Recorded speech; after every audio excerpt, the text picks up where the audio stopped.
Hi, I'm Mattlin from FBTWGaming, and you know what? Let's get into a gigantic discussion here. I know, I just bitched about Trip like 5 or 6 days ago, but I'm not gonna touch her today. She's safe for a little bit.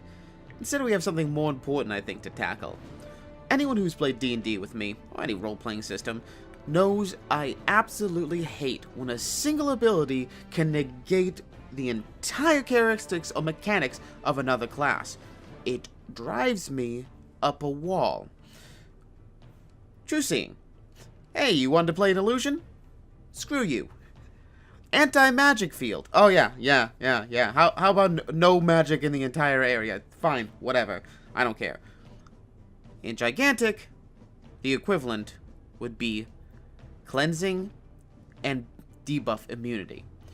Now, I'm gonna lay upon you an improbable scenario. And I understand this, but you have to understand how good it is feasibly. Imagine you're wandering around, and you get jumped by the entire enemy team. Tato drops a level 3 blur on you. This is 200 damage over 3 seconds. Trip shocks you with her Q. That's 300 damage over 3 seconds. Imani hits you with her freeze arrow. That's 45 damage for 3 seconds. Voden hits you with his poison spore. 21 damage over 4 seconds. Charnock hits you with his ignite. This is 36 damage over 5 seconds. Trust me, I'm going to do some math here. On the side, I got my little scratch paper. This is 1,299 damage over time. That's a trip health. It's pretty much trip health. I'm not even looking at like the initial damage or anything. This is, you're dead. And this is half the health of a tank as well. That's a ton of damage, and people have blown their skills, all of which go on cooldown for 10 odd seconds or whatever. Oh, you titled blew a level 3 focus on your ass. How could this all be fixed? The man is a genius! He throws a flask and fixes the world's problems. It cures cancer what? No, seriously, if you go up the right path, the first upgrade, you can cleanse all of those with a single flask. And let's multiply this out. Imagine if your entire team gets jumped and has all of these abilities go off because you're lined up like a Congo line and everybody's able to hit you just, 1, 2, 3, 4, 5. This is 5 people now. 5 people multiplied, and I'm going to do some rounding up here. Instead of 1299, say it's 13 for my own sanity. That's 6,500 potential damage, as well as the slow from the freeze, the healing reduction from poison, etc., etc. 6,500, and how, after all of those abilities go off in an amazing lineup from, the enemy team, how would our Sven respond? My god, he's amazing! He cannot be stopped! Yeah, just toss an acid flask. Everybody in the area, cleansed, the end. Oh, 6,500 damage, potentially, gone with a single use of a single ability. 6,500. Let's, for shits and giggles, say, put that all together. The Margrave has 2,500 health. If you had 3, I'm sorry, not 3. 3's too much. 2 Margraves, they're both dead from that damage. And a half. So you have a half-dead Margrave. I guess he's like when the Baylor ripped off his arm. Whatever. You can literally stop 2 people from dying in that scenario. Again, this is at the extreme edges. I know it's probably never gonna happen, but there goes one worse. Debuff immunity. Sven going up to 2 right paths on his E can grant a team debuff immunity for 6 seconds on a 16-second cooldown. That's roughly about a third of a match. You can theoretically grant your team, debuff immunity. So, you can literally take everything the enemy team throws at you and have all those negative conditions gone a third of the time.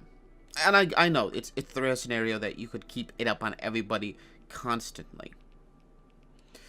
However, you can also go up into his RMB to inverse reaction.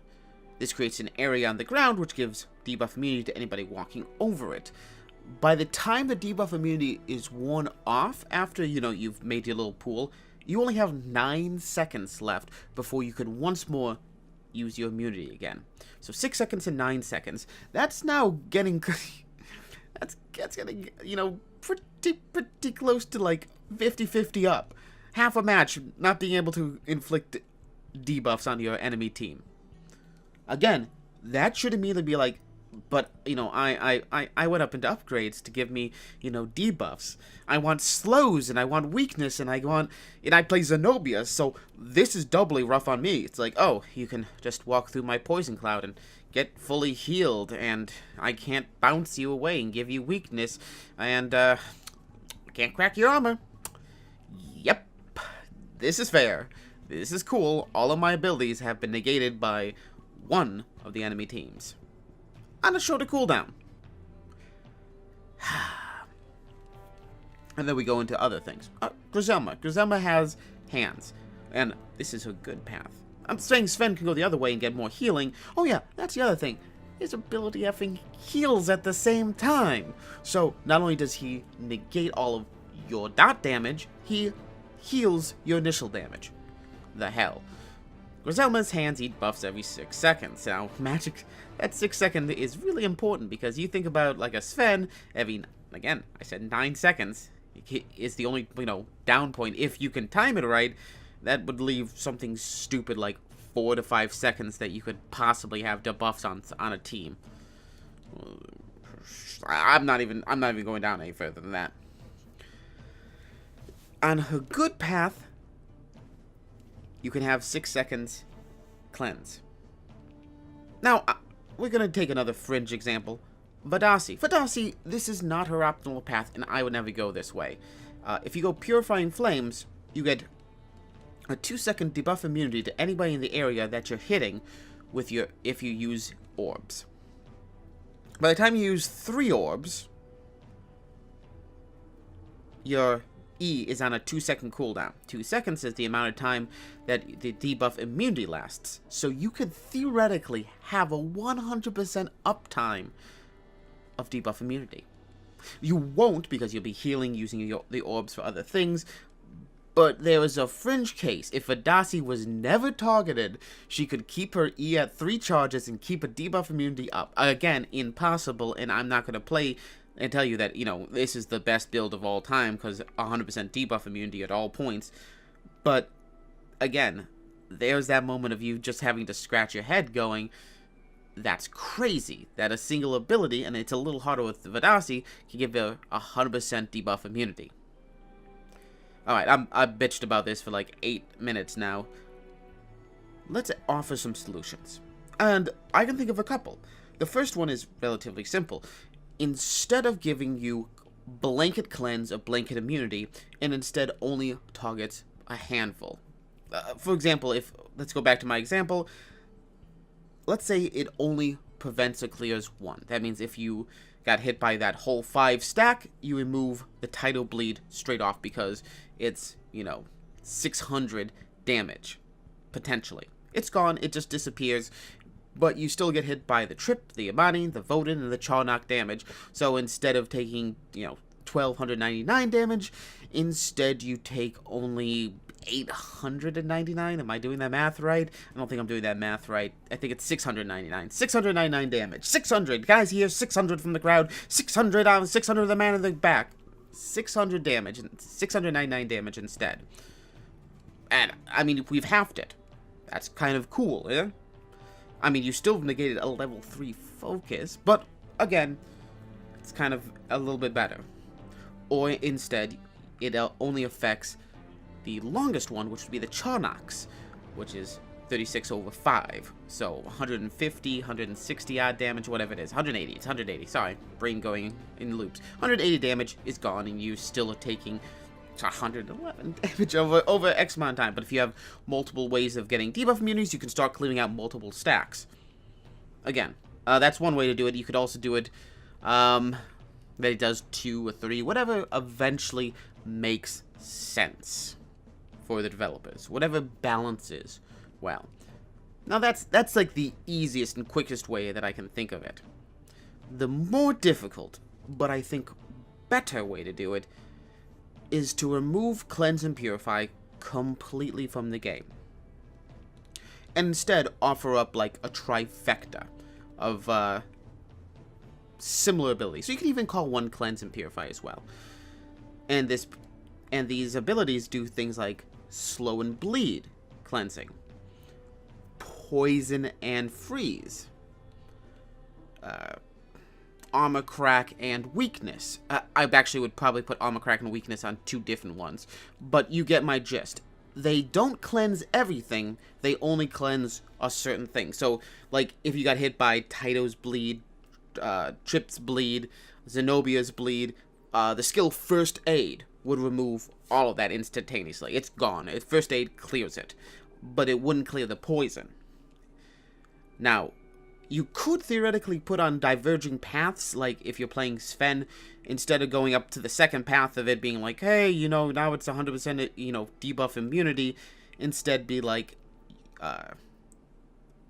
he could either choose to go cleanse, which would get rid of, you know, let's just say slow and fire, or he could go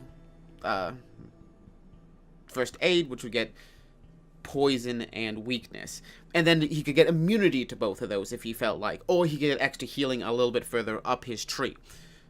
Again, I'm just saying that you could do it that way, or you could be like, Sven only has First Aid. First Aid will only, again, I'm saying bleed because First Aid makes sense on bleed. I'm sure I just messed up in the previous sentence, but you get what I'm saying. Like, First Aid and weakness. That clears it out, and you continue upwards there. And for Darcy does, let's call it cleanse, and it's poison and cripple.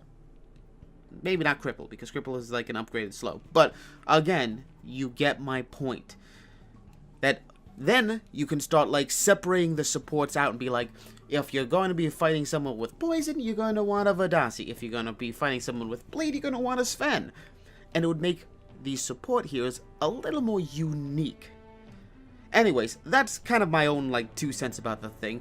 What do you guys think? Do you think that debuff immunity and cleansing are in a good spot, or do they need some rework to keep the, well, opponents feeling good about using their abilities?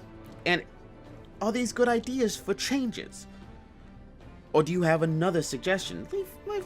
Leave your idea in the comments, and maybe we can get back to this topic at a later date. Anyways, I'm Mattlin from BattleWarsGaming. If you like this video, hit the thumbs up button. Helps me out a ton. And if you want to see more gigantic content, subscribe. Signing out.